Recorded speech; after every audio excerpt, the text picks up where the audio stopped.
আয় আল্লাহ, আরো তোমার কাছে শুকরিয়া আদায় করছি।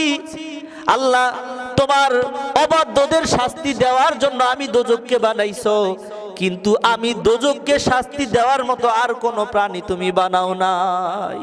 সুবহানাল্লাহ। আল্লাহ, এই জন্য তোমার শুকরিয়া আদায় করতেছি।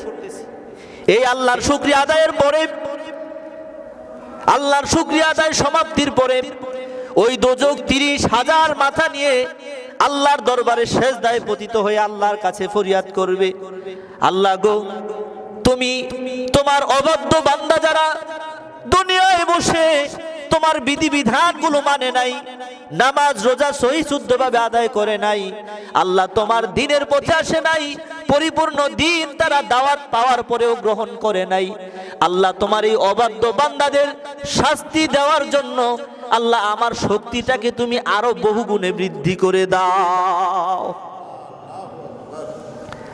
আমাদের দোয়ার উল্টা কিনা? আমরা আল্লাহর কাছে দোয়া করি, আল্লাহ দোজখের আগুন থেকে আমাদের, ওয়াকিনা আযাবান নার, আল্লাহ জাহান্নামের আগুন থেকে আমাদের বাঁচাও। দোজখ দোয়া করতেছে, আল্লাহ তোমার এই অবাধ্য বান্দাদের শাস্তি দেওয়ার জন্য আমার শক্তিটাকে আরো বাড়ায়া দাও। কেমন দোয়া করতেছি? সম্পূর্ণ আমাদের উল্টা কিনা? আমাদের উল্টা দোয়া করতেছে। আল্লাহ তোমার জমিনে বসে, তোমার জমিনে বসে তোমার রিজিক খেয়ে পড়ে বান্দারা তোমার অবাধ্য ছিল, এই পাপিষ্ঠ বান্দাদেরকে শাস্তি দেওয়ার জন্য আমার শক্তিটাকে আল্লাহ তুমি আরো বাড়ায়া দাও। এই দোয়া সেজদায় পড়ে করবে। সেজদার দোয়া কবুল হয় কিনা? এমনি দোয়া করলে আল্লাহ কবুল করেন, কিন্তু সেজদায় পড়ে যদি কেউ দোয়া করে, দোয়া কি আরো বেশি শোনেন আল্লাহ পাক। আল্লাহ পাক দোজখের ফরিয়াদ শুনবে, দোজখটাকে আল্লাহ পাক শক্তি আরো বাড়ায়া দিবে। দোজখ অনুভব করবে আমার শক্তি আগের চাইতে বেশি হয়ে গেছে। দোজখ অনুভব করার পরে দোজখ এবার রাগ গোসায় ফেটে পড়বে। দোজখ এবার রাগে ফেটে পড়বে, রাগে গোসায় ফেটে পড়বে। আল্লাহ পাক কালামে পাকে বলেন, তাকাদু তামাইয়াজু মিনাল গায়জ। আল্লাহ পাক বলেন জাহান্নামগুলো, জাহান্নামটা ওই ময়দানে হাসরের কাছাকাছি যখন যাবে তখন জাহান্নাম রাগে গোসায় ফেটে পড়বে। তাকাদু তামাইয়াজু মিনাল গায়জ, রাগ গুসায় তার চেহারা লাল হয়ে যাবে, দোজখ উত্তপ্ত হয়ে যাবে। দোজখ সেদিন রাগান্বিত হয়ে রাগে ফেটে পড়বে, মনে হয় এখনই ধরে শেষ করে ফেলবে। এইভাবে এই মনস্থ করে দোজখটা যখন ময়দানে হাসরের কাছাকাছি চলে আসতে থাকবে, ময়দানে হাসরবাসী সেদিন তখন ভয়ে বিহ্বল হয়ে যাবে। দোজখ এমন সুরত ধারণ করবে, মনে হয় যেন এক লাফ দিয়ে ধরে এখনই সবাইকে শেষ করে দিবে। আল্লাহ পাক বলবেন, ফেরেশতারা তোমরা সত্য করে ধরো, এর যে আজকে চাওয়া পাওয়া, তার যে রাগ আমার অবাধ্য বান্দাদের প্রতি, দোজখের যে রাগ, এই রাগ নিয়ে যদি সে ময়দানে হাসরে পড়ে, হাদিসে এসেছে সে জান্নাতি জাহান্নামী তখন আর চিনতে পারবে না, সবার উপরে ঝাঁপায়া পড়বে। তার রাগটা এত বেশি হয়ে গেছে।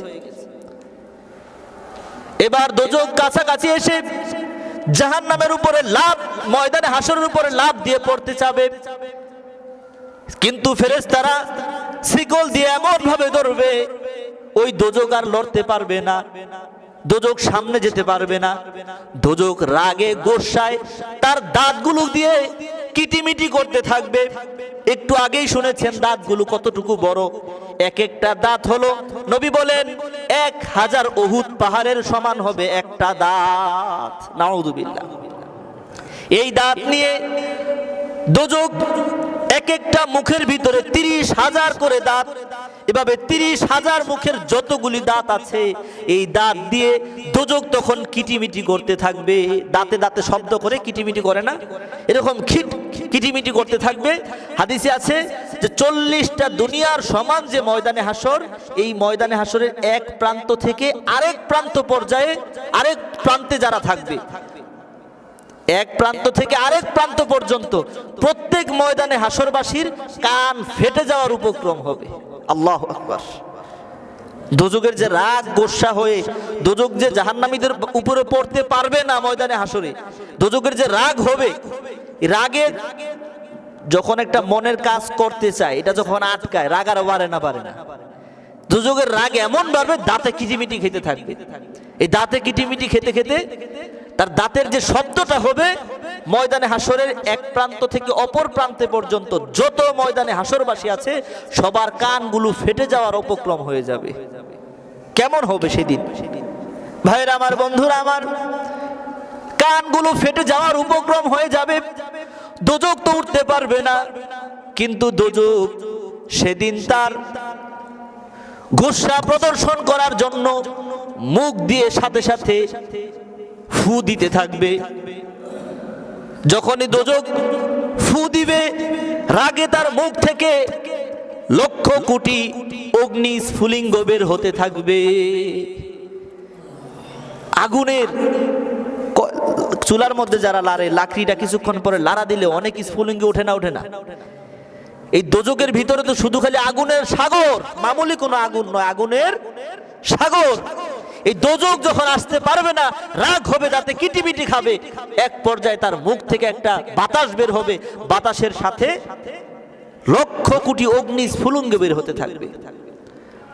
উপরে যখন যুদ্ধ বিমান যায়, যাওয়ার পরে ধোঁয়া দিলে কিছুক্ষণ অনেকক্ষণ পর্যন্ত ধোঁয়া থাকে না, ধোঁয়া থাকে। যখন এই দোজক এরকম রাগ গোসায় ফেটে পড়বে, তার অগ্নি স্ফুলিঙ্গ দিবে, উপরে হাসরবাসীর মাথার উপর দিয়ে এরকম শুধু খালি আগুনের গোলা বারুদ দেখা যাবে। নাউযুবিল্লাহ। উপরে দেখবে শুধু খালি আগুনের গোলা বারুদ চলতেছে। এই ভয়াবহ অবস্থা ময়দানে হাসরবাসী দেখবে, কিন্তু এদের উপরে তখন সরাসরি ওই দোজক আক্রমণ করতে পারবে না। এতেই ময়দানে হাসরবাসীর অবস্থা খুব খারাপ হয়ে যাবে। কারণ দোজকের যে ওই অগ্নিস্ফুলিঙ্গ বের হবে, এটার উচ্চতা হবে 500 বছরের রাস্তার সমান। সুবহানাল্লাহ। যার কারণে ওটা উপর দিয়েই যাবে, ওই ময়দানে হাসরবাসীর কোনো কিছু হবে না, কিন্তু তারা ভয়ে বিহ্বল হয়ে যাবে। আল্লাহ দোজকের একটা নমুনা ময়দানে হাসরে দেখবেন। এই অবস্থায় দাঁড়িয়ে কোন মানুষের সেদিন মিথ্যা কথা বলা বা নিজের অবস্থা গোপন করা কারো পক্ষেই সেদিন সম্ভব হবে। আল্লাহ সেই দোজকের ময়দানে হাসরটা, এই যে ময়দানে হাসর ভয়াবহ হবে, দোজকটা চারপাশ দিয়ে বেষ্টন করে যাবে, এই দিনটায় দাঁড়াইলে কেমন হবে আল্লাহ সেই দিনটার কথা বলতেছেন। ওয়াত্তাকু ইয়াওমান তুরজাউনা ফীহি ইলাল্লাহ সুম্মা তুওয়াফা কুল্লু নাফসিম মা কাসাবাত ওয়া হুম লা ইউজলামুন। আল্লাহ বলেন, বান্দারে, ওই ময়দানে হাসরে, যেই ময়দানে হাসরে তোমার জীবনের প্রতিটা কাজের হিসাব আমি আল্লাহকে বুঝাই দিতে হবে, ওই দিনটাকে তোমরা ডরাও, একটু ভয় করো। কারণ সেদিন তোমার হিসাব সম্পূর্ণ বুঝিয়ে দিতে হবে। একটুও ফাঁকিঝুঁকি করার সুযোগ কি বলেন থাকবে? কোনো কিছু একটু কমানো বাড়ানোর সুযোগ থাকবে না। আল্লাহ বলেন, সেদিন আমার পক্ষ থেকেও বিচারে কারো উপর কোনো জুলুম করা হবে। আল্লাহ আমাদের সেই ময়দানে হাসরের ভয় অন্তরে আনার তৌফিক দান করুন। সকলে বলি আমিন।